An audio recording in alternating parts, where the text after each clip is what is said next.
Dios les bendiga, bienvenido a la Biblia en un año, día número 100. Si puedes creerlo, este es día número 100 en la palabra del Señor. Y qué mejor material para cubrir en el día de hoy que los capítulos 12, 13 y 14 del libro del Éxodo. Tenemos muchísimo material que cubrir en el día de hoy. Vamos a tratar de ser lo más breve posible, pero es bastante material que cubrir. Vamos a entonces lo que vinimos y vemos entonces en el capítulo 12 de Éxodo. El capítulo 12 contiene una de las historias más relevantes a la historia de la redención. Es la historia de la Pascua y es completamente simbólica de la obra redentora cual Jesús habría de ejecutar durante su sacrificio en la cruz del Calvario. Aunque este es un capítulo con un tema bastante profundo y extenso en materia, vamos a enfocarnos sobre algunos puntos claves para nuestro propósito de cumplir con la lectura diaria. Los primeros 13 versos dan instrucciones sobre lo que vendría a ser una fiesta solemne y conmemorativa en Israel. Las instrucciones envuelven un tiempo de días específicos, lo cual nos indica que las instrucciones de esta celebración fueron dadas días o semanas antes de los eventos del capítulo 11, cuando la muerte de los primogénitos es anunciada al faraón. Al principio del capítulo viene el anuncio de que el pueblo hebreo utilizaría un calendario distinto a los egipcios. Dios les indica que Nisan sería el primer mes del año para los hebreos, indicando que los eventos de la Pascua serían como un nuevo comienzo para la nación. El 10º día del mes, cada familia había de tomar para sí un cordero para la cena de la Pascua. Siendo que Jesús fue crucificado durante la Pascua, el 10º día del mes hubiese sido el mismo día de su entrada triunfal. Si la familia fuera pequeña, habían de juntarse con sus vecinos como para no dejar que se perdiera la carne del cordero. Era importante que el cordero fuera sin defecto y de un año. Noten en el verso 5 que se podía utilizar una cabra en ausencia de un cordero. El cordero había de ser guardado desde el día 10 hasta el día 14. Entre el 14 y el 15 sería inmolado el cordero. La sangre del cordero se había de rociar sobre los postes y el dintel de cada hogar, marcando cada hogar de los hebreos como partícipes de la Pascua. La carne del cordero se había de comer esa misma noche asada en el fuego. Noten en el verso 8 que se debía comer con panes sin levadura y hierbas amargas. En las escrituras, la levadura típicamente es señal de pecado, y al comer panes sin levadura, el pueblo simbolizaba que se apartaban de sus pecados para apegarse o allegarse al cordero o la Pascua.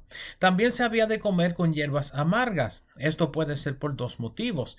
Primeramente, por el dolor de haber sacrificado un animal tan puro e inocente, recordando que lo tuvieron guardado por 5 días. Segundo, por el significado de la amargura de los que perdiesen a sus primogénitos por la libertad de Israel esa misma noche. Noten en el verso 9 que se había de comer asada solamente y no se podía hervir ni comer crudo. El verso 10 indica que se había de consumir completamente esa noche y lo que quedara se había de quemar en el fuego completamente. Noten los versos 11 al 13 donde Dios da instrucción que comieran la cena de la Pascua ceñidos, con calzados en sus pies y bordón en su mano. Habían de comérselo apresuradamente, ya que el Señor mismo había de pasar por la tierra esa misma noche, hiriendo a los primogénitos de toda la tierra. Sin embargo, donde vieran la sangre de los corderos, no había de permitir que entrara la mortandad. De esta manera, Jehová libraría a su pueblo de la servidumbre de Egipto. Los versos 14 al 20 contienen las instrucciones para la celebración de la fiesta solemne, conocida como la Pascua, y de una segunda fiesta llamada la fiesta de los panes sin levadura. La Pascua había de celebrarse entre el día 10 y el día 14.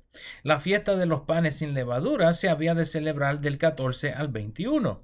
Noten que el primer día de la fiesta de panes sin levadura coincide con el final de la Pascua. Lo único que se podía hacer durante ese día eran los preparativos de la Pascua y la limpieza de la levadura del hogar. También había una santa convocación el primer y séptimo día de la fiesta de panes sin levadura. Esto le da nuevo significado a las palabras de Pablo a los Corintios cuando dice que el que no conoció pecado fue hecho pecado por nosotros, en 1 Corintios 5:21. El día que Jesús murió en la cruz para llevar los pecados del mundo, los hebreos hubiesen estado sacando también toda levadura de sus casas en preparación para la fiesta de los panes sin levadura. Recuerden que la levadura es señal de pecado. Un detalle importante entre las instrucciones de observación de las fiestas viene en el verso 19. Noten que el verso 19 incluye al extranjero también en conjunto con los naturales del país, el país siendo en este caso Israel nacional en su nueva tierra. Que el extranjero se incluya en estas palabras indica que la noche de la Pascua hubo egipcios y quizás otros extranjeros quienes observaron la Pascua junto con los hebreos para la preservación de sus primogénitos. Los versos 21 al 28 explican cómo Moisés explica las instrucciones de la Pascua a los ancianos. Noten en el verso 22 el uso del hisopo para rociar la sangre. Tal práctica seguiría en el tabernáculo del desierto para la celebración del día de expiación. Noten también en el verso 23 la mención del heridor. Esta no sería una mera plaga enviada por Jehová. El Señor mismo andaría por las calles con el heridor. El heridor en este instante parece ser lo que llamaríamos un ángel de la muerte dirigido por Dios mismo. Noten en los versos 24 al 26 que la práctica de la Pascua y los panes sin levadura habría de seguir aún luego de que el pueblo habitara la tierra prometida. Si sus hijos le preguntaran sobre el asunto, pudieran explicar su significado. Noten la explicación de la Pascua en el verso 27. Pascua significa literalmente pasar por encima. Hasta el día de hoy, los hebreos celebran la Pascua y la fiesta de los panes sin levadura. Una familia hebrea de 4 miembros típicamente invierte $1,500 solamente en la cena de la Pascua. El último día de la Pascua utilizan hasta antorchas sobre sus gabinetes y utilidades para matar todo residuo de levadura. Los versos 29 al 36 explican la muerte de los primogénitos en Egipto. Noten que los primogénitos de todos, desde el faraón hasta el cautivo en la cárcel, y los primogénitos de todos los animales mueren en Egipto esa noche. Tal es el asunto que el faraón despierta de noche y manda a llamar a Moisés y a Aarón para echarlos de la tierra. Noten en el verso 32 que le pide la bendición a Moisés durante su tiempo de adoración a Jehová. El verso 33 dice que los egipcios mismos apremiaban al pueblo a salir de la tierra a causa de la mortandad. Esto es en cumplimiento de las palabras de Moisés en el capítulo 11. Los hebreos les piden el oro y la plata y despojan a los egipcios de esta manera. Los versos 37 al 51 incluyen la salida de Israel de Egipto y el mandato perpetuo sobre la Pascua. Primeramente debemos notar que los hijos de Israel fueron 600,000 hombres, sin contar a los niños y probablemente sin contar tampoco a las mujeres. Noten en el verso 38 que junto a ellos subió una gran multitud de toda clase de gentes, junto con ganados y ovejas. Esto indica que algunos egipcios y otros extranjeros en la tierra decidieron acompañar a los hebreos en su trayectoria por el desierto. Noten en el verso 43 que ningún extraño había de comer de la Pascua. Sin embargo, quienes fueran circuncidados primeros pudieran participar de la Pascua como si fueran naturales de Israel. Igualmente, todo siervo comprado por dinero podía comer de la Pascua. Las palabras del verso 39 son importantes. Noten que cocinaron tortas sin levadura, aunque el pan sí contenía leuda. Lo único que no tuvo tiempo de leudar. Esto es significante cuando observamos la levadura como símbolo del pecado. Esto sería simbólico de que el pecado moraba en uno, pero no tenía que ser manifestado en uno luego de conocer a Cristo particularmente.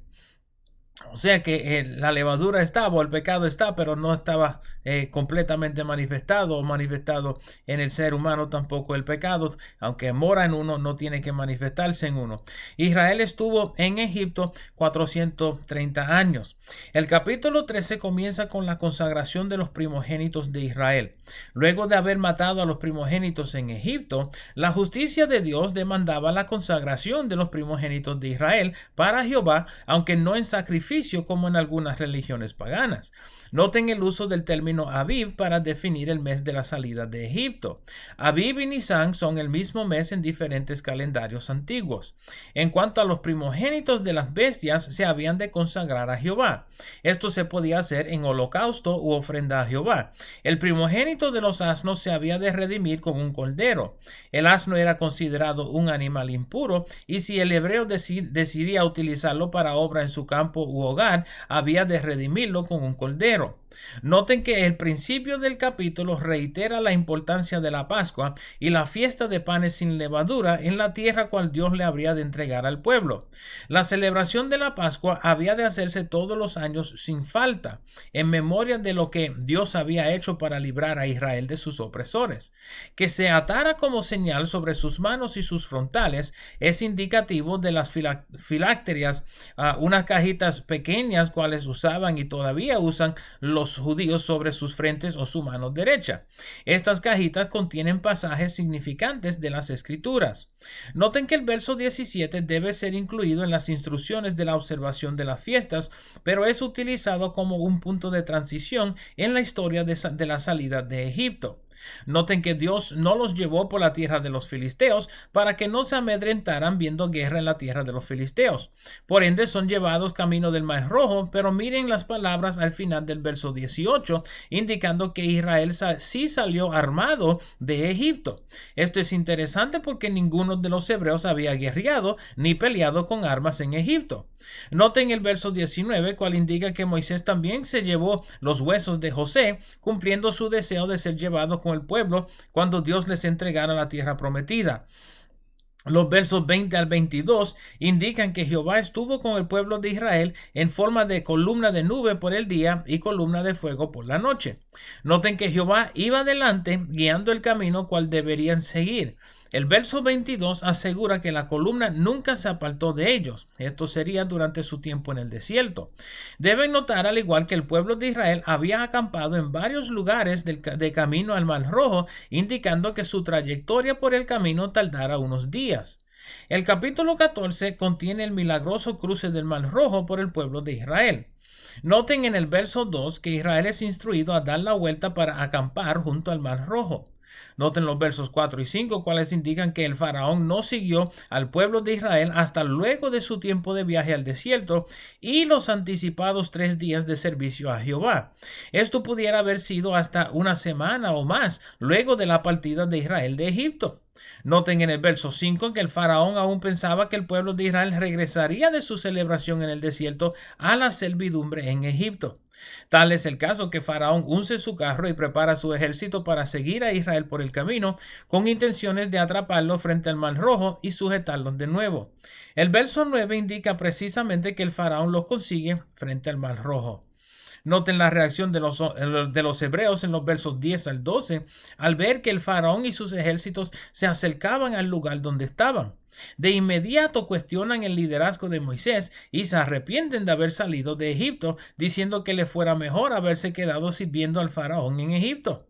Las palabras de Moisés en los versos 13 y 14 parecen haber sido en fe o antes de su oración a Jehová. De todos modos, las palabras de Moisés son proféticas y decisivas en cuanto a la acción de Jehová en liberar a su pueblo. Recuerden que Dios le había indicado a Moisés en el verso 4 que el faraón sí los perseguiría y que Dios manifestaría su poderosa mano sobre él para afirmar que no hay otro Dios como Jehová. Al clamar a Dios, Dios le dice que dejara de clamar y que levantara su vara sobre el mar para dividirlo. Al abrirse el mar, el faraón descendería tras los hebreos y Dios se glorificaría en ellos. Noten en el verso 19 la mención del ángel de Dios cual iba con ellos. Esta mención es interesante por cuanto el ángel de Dios es mencionado como una entidad completamente distinta a la columna de nube. El ángel de Dios se aparta y en vez de estar frente a ellos, se puso en pos de ellos. Igualmente, la nube se apartó de enfrente de ellos y se puso a sus espaldas. Esto significa que Jehová iba a ser su retaguardia, la guardia de las espaldas de un ejército. Aunque esto no era, Israel todavía no era un ejército oficialmente, Dios opera de modo militar. Esa noche Jehová causó nubes y tinieblas entre el campamento de los egipcios, mientras que iluminaba el campamento de Israel. Noten que la división del mar no es de inmediato, sino que tarda toda la noche, con Moisés extendiendo sus manos sobre el mar y Jehová usando un viento oriental para abrir el mar y también para secar la tierra. Noten las palabras del verso 22, cual indica que las aguas fueron como muros en ambos lados de los hebreos. Los egipcios entran al mar también, pero solo llegan hasta la mitad del mar. Jehová trastorna su campamento, quitando las ruedas de sus carros y causando temor entre los egipcios, cuales entienden que Jehová peleaba por Israel. Al momento que deciden retroceder, Jehová manda a Moisés a extender su mano sobre el mar para que volviese a su lugar por encima de los egipcios. Noten en el verso 27 que los egipcios estuvieron huyendo cuando se cerró el mar y que el mar comenzó a cerrar detrás de ellos, de donde mismo habían venido y hacia donde mismo huían. El verso 28 indica que todos los egipcios murieron en las aguas del mar. El verso 29 reitera que el pueblo de Israel pasó por las aguas como muros en ambos lados. El pueblo de Israel vio los muertos de Egipto sobre las orillas del mar y tuvieron temor de Jehová, le creyeron a Dios y también tuvieron temor de su siervo Moisés. Estos han sido los capítulos 12, 13 y 14 del libro de Éxodo. Espero el video les sea de provecho. Sigan hacia adelante. Dios me los bendiga. Dios les guarde. Nos veremos por esta parte mañana.